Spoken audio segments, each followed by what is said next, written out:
Visit Nepal with Shyam.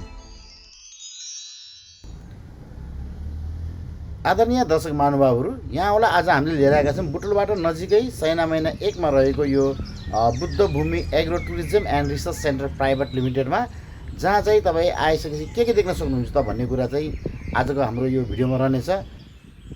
सबैभन्दा पहिला तपाईँले देख्न सक्नुहुन्छ बाटोकै छेउमा रहेको छ बुद्ध भूमि कटेज, र यहाँ आइसकेपछि भने तपाईँले लोकल कुखुराको मासुको स्वाद पनि लिन सक्नुहुन्छ भने साथसाथै आफ्नै तलबाट उत्पादन गरेका विभिन्न किसिमका माछाका परिकारहरू पनि यहाँ तपाईँले पाउन सक्नुहुन्छ। भने जो शाकाहारी हुनुहुन्छ उहाँको लागि भने यहाँ चाहिँ टाइवानी अम्बाको बगैँचा नै रहेको छ, जहाँ आइसकेपछि तपाईँले चाहिँ मजाले स्वाद लिन पाउनुहुनेछ। बाँकी कुरा Buddha Bhumi agro tourism and research centre प्राडीका प्रोप्राइटरसँग। खुर्सानी पनि हाम्रो सबै यही उत्पादन हुन्छ अनि बजारबाट खासै किन्दैन। अनि मेवा भन्नुभयो, मेवा लोकल मेवा हो कि कुनै यसको जाति प्रजाति के छ यसको? अब त्यो जाति प्रजातिको मेवा हो, लोकल मेवा उहाँ 5 प्रजातिले खानु हुन्छ। यो चाहिँ भर्खर लगाएको चाहिँ त्यसको 300 बुट्टा मात्रै। अब यो धेरै गर्मी खडेरी परेको कारणले गर्दा 50% बुट्टाहरू मरे, त्यसमा पनि उत्पादन अब जायगाहरू ठिकै हुँदैछन्। त्यो तल्लो भागमा पुरै चाहिँ मोरिङ्गाको चाहिँ योजना हो। अनि बोट चलाउने भन्दा खनेर पनि अब रेडी छ, तर आर्थिक अभावले गर्दा त्यो उसमा बोटिङ चलाउन सकिएन। यो सबैभन्दा ठुलो पोखरी डेढ बिघाको पोखरीको यो होइन। यता हाम्रो चाहिँ भैँसी छन् हाम्रो यो फर्ममा होइन। अब गाईहरू पनि छन्, कुखुरा लोकल। अहिले चाहिँ ब्रोइलर भर्खर सिक्दैछ, अर्को लट अब आज भोलि पर्सिमा आउँदैछ।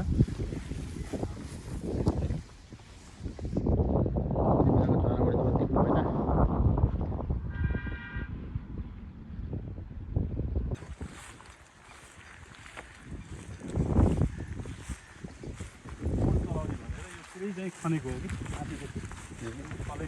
राउन्ड बनाउनु भएको थियो कसो बनाएको, तर यसमा चलाउन सकिएन कोरोनाको कारणले गर्दा। अब लगानीको कुरा पनि भयो। घाँसले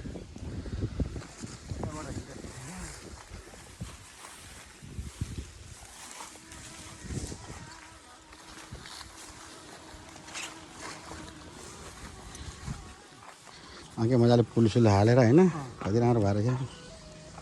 यो पुरानो कुलो हो कि कसरी खास? यसलाई खनेर बनाएको। खनेर बनाएको होइन? राम्रो आउँदैछु, एकैछिन रुक न।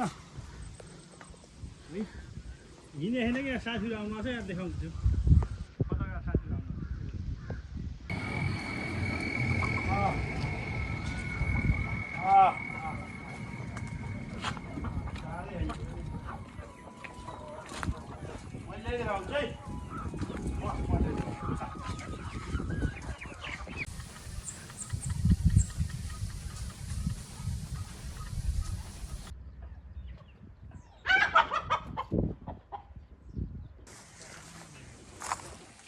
यो घोला हो कि कुलो हो? यो घोला घोला होइन?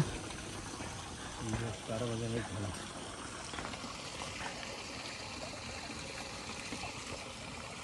लोकल माछा हुन्छ कि यसमा? यसमा लोकल हुन्छ होला, माछा मार्केटकोले त्यो घोलाउनु पर्यो मार्केटमा। आफ्नै पालेको भाइ।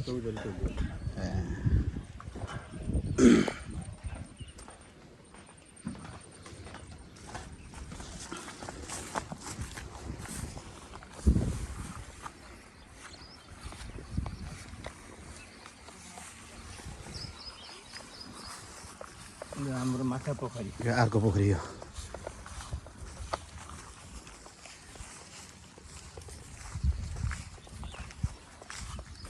यसमा करिब 8000 माछा छ अहिले। सिल्भर, नैनी, रहु, कमन, ग्रास।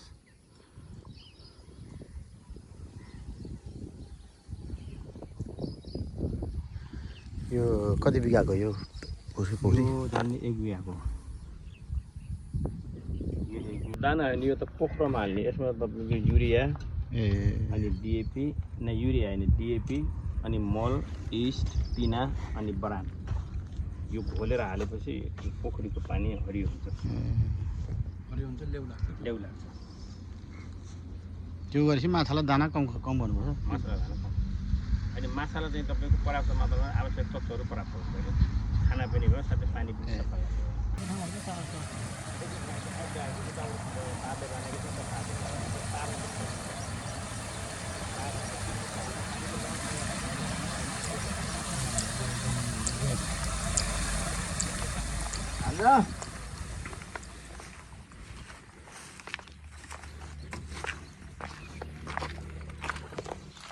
एउटा पोखरी खाली छ माछा छैन त्यसमा माछा छ पल्लोमा माछा छ यसमा छ पल्लोमा छ पल्लो एउटा पोखरी खाली छ त्यसमा माछा छ यो खास के को बुटा यो यो धैँचा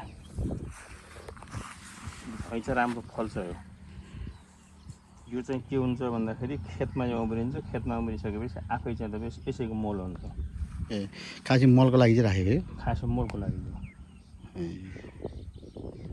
अनि अब शीतल चिनी पनि रोपिएको छ शीतल चिनी स्याहार गर्नुभयो त्यो शीतल चिनी उयो बुटा शीतल चिनी माथि पनि त्यो शीतल चिनी झन् थन्नै यहाँको बुटा शीतल चिनी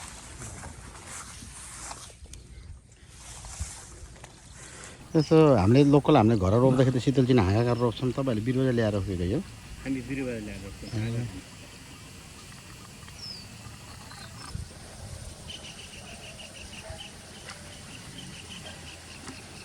पानी के पानी कहाँबाट पानी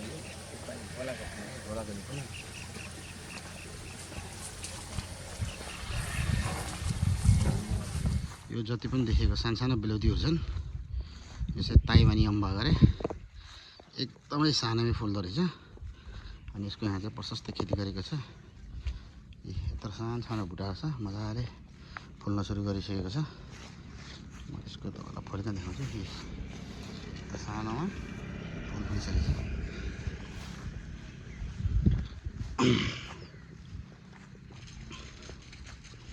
यो चाहिँ हाम्रो बुद्ध भूमि कटेजको है यो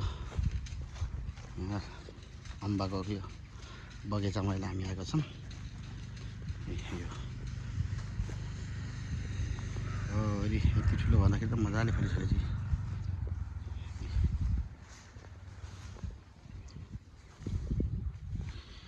आमामा कति फल्यो क्या फल्नु पनि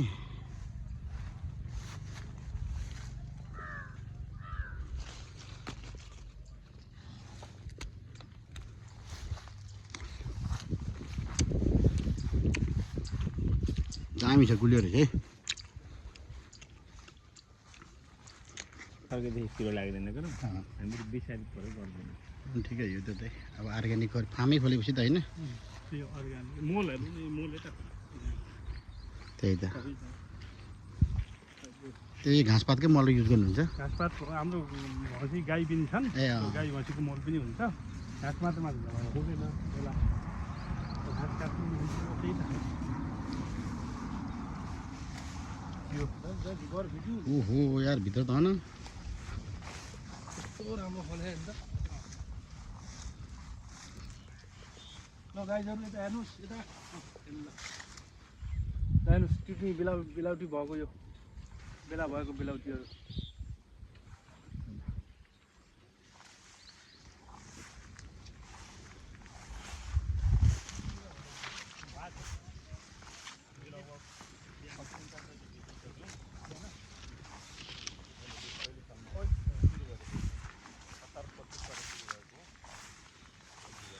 चराले नि खाँदो रहेछ प्रशस्तै हो न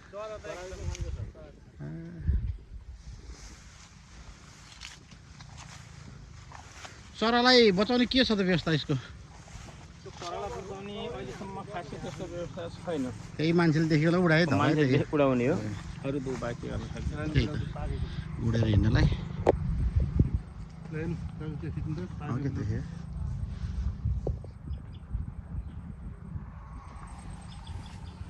यसको बुट्टा म्याक्सिमम कतिसम्म ठुलो हुन्छ कति ठुलोसम्म हुन्छ बुट्टा यसको यसको बुट्टा त ठुलो हुन्छ तर कटिङ गर्छ यो कटिङ गरेको धेरै माथि जान्न दिए नि धेरै माथि जान्न दिए कटिङ जति यो कटिङ गरेको ए हजुर यो चाहिँ नि ए कटिङ गरेको त्यो टुप्पा काटिदिएको थियो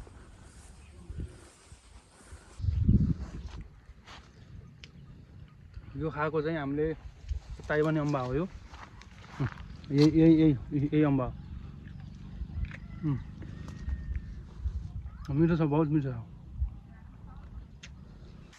यो कति वर्ष भयो लगाएको बुट्टा यो यो 4 वर्ष भयो यो खानु त ठिक छ लगाएको कति वर्ष भएर फल्न सुरु गर्छ नि यो 4 वर्ष 4 वर्ष भएर फल्न सुरु गरिहाल्छ अहिले फल्न त उही वर्षबाट फल्छ ए हो है अहिले लगाएको मात्र पर लगाएको छ परै फलेको छ ए तपाईँले बिरुवा कहाँबाट ल्याउनु भएको यो यो गुजरातबाट आएको गुजरातबाट इन्डियाबाट होइन यो त लगाउँदै के वर्ष पर्छ हामीले त ल हेर्नुहोस् यो ओहो कत्रो फुल्दै यो हेर्नुहोस् हेर्नुहोस् यहाँ हेर्नुहोस् देख्नुभयो कत्रो फल्दो रहेछ ताइवानी अम्बा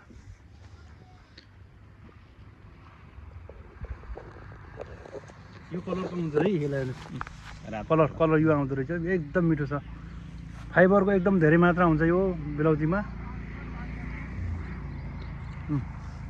अनि यो वर्षमा एकपटक फल्छ कि कति फल्छ यो वर्षमा 2 पटक फल्छ होइन अब अहिलेदेखि तपाईँको बेच्न थालेको दसैँसम्म बेच्छौँ असोज कार्तिक मङ्सिरसम्म हुन्छ अनि फेरि पुष माघ फाउन चैत असारको आज 25वटा बेचेको यो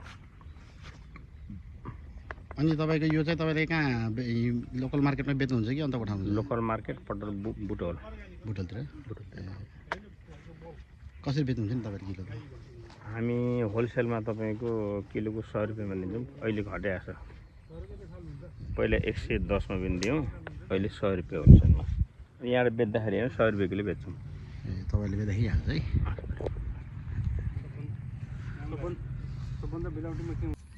यो कतिको ग्यापमा रोप्नु भएको छ तपाईँले यो यसो 10 फुट छ यसो 6 फुट छ के अरे 8 बाई 10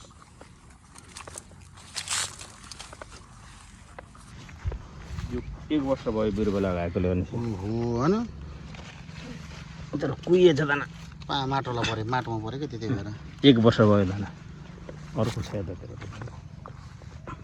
दाना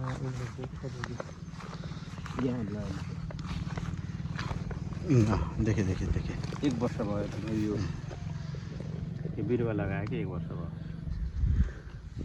यसले थाम्न सक्दैन कि त्यहाँ पनि रहेछ यो त भयो तपाईँ 1 वर्ष भयो लगायो कि 1 वर्षमा यत्रो ठुलो फल्ने पनि त्यो यो र माथिको एउटै प्रजाति हो र एउटै हो यो त ठुल्ठुलो देख्छु त म त्यहाँभन्दा यो ठुलो हुन्छ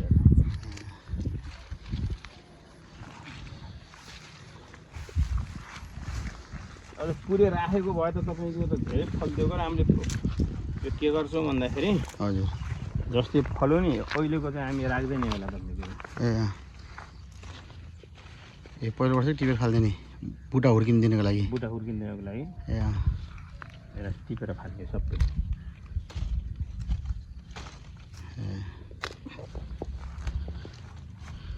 सबै माया नमारिकन जाम सबै एउटा पनि नराख त्यो त परिश्रमको लागि राखेको एउटा दुइटा यो माया नमारिकन सबै यो फालेपछि बुटा हुर्किने भयो नत्र बुटा त फलेछ सबै पानीले सेन्सान गर्यो बुटा सबै कटिङ गरेको कति फल्छ कति के रहेछ भन्दाखेरि यो प्रत्येक पात पछि फल्दो रहेछ यहाँ यो आँखामा फल्यो नि यहाँ पनि फल्यो तर यसले थाम्न सक्दैन पहिलो वर्षको सबै फाल्नु पर्छ त्यही त पुरै ढलाइदिएछ सबै ढलाएको यसलाई त पुरा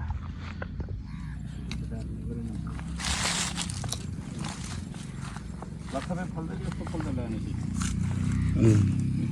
अन्त एकै ठाउँमा होइन झुप्प अङ्गुर जस्तै